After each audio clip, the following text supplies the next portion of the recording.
pour l'exercice 19. Donc on commence par tracer la parabole qui a pour équation y égale cette expression-là, on est d'accord? Donc 2,5 fois, entre parenthèses, x moins 1 au carré. On sait que, on commence par résoudre l'équation 2,5 fois x moins 1 au carré égale à 0. On a un produit est nul si et seulement si l'un des facteurs est nul. 2,5, c'est pas égal à 0. Donc c'est x moins 1 au carré qui doit être égal à 0. Pour qu'un carré soit nul, il faut que le nombre qu'on élève au carré soit égal à 0. Avoir x moins 1 égale à 0, ça revient bien à avoir x égale à 1. Et donc c'est pour ça qu'ici aussi, x égale à 1, on a bien 0 en dessous. Ou plutôt, si vous préférez, vous devez mettre le 1 ici, au-dessus du 0. Maintenant, petit a, il vaut 2,5. Petit a, il est positif, donc j'ai une concavité qui est tournée vers le haut. Ça va ? D'ailleurs, quand x vaut 0 ici, 0 moins 1, ça fait moins 1. Moins 1 au carré, ça fait 1.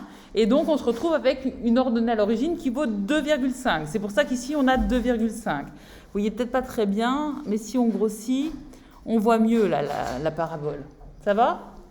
C'est pour ça aussi, j'en profite, mes schémas, ils sont des fois un petit peu petits. Sur vos copies, essayez de les faire un petit peu moins petits. En tout cas, pour qu'on arrive bien à vous lire. OK ? Et donc, une fois qu'on a notre schéma là, c'est facile de compléter le tableau de signes et de voir qu'en fait, forcément, cette parabole, ces points, leur ordonnée est ou strictement positive ou égale à 0. Et donc, quand on doit résoudre ici 2,5 fois x moins 1, le tout au carré strictement positif, il faut que x il soit strictement plus petit que 1 ou que x il soit strictement plus grand que 1. Ce qui revient à dire que x, il doit être différent de 1, finalement. La seule valeur qu'on ne prend pas, c'est 1 pour x. Ça va ? Donc, on peut écrire comme ça aussi, que x, ça peut être n'importe quel réel, sauf 1. Là, c'est ce qu'on appelle l'anti-slash. C'est l'ensemble des réels privés de l'ensemble qui contient seulement 1. Ça va ? On peut l'écrire comme ça. J'aime bien cette écriture-là parce qu'elle va vite. Si vous préférez écrire celle-ci, vous écrivez celle-ci. Ça va ? On peut écrire ça ou celle-là, mais n'écrivez pas les deux. Vous mettez celle que vous préférez. OK ? Des questions pour cette première question ? Non ?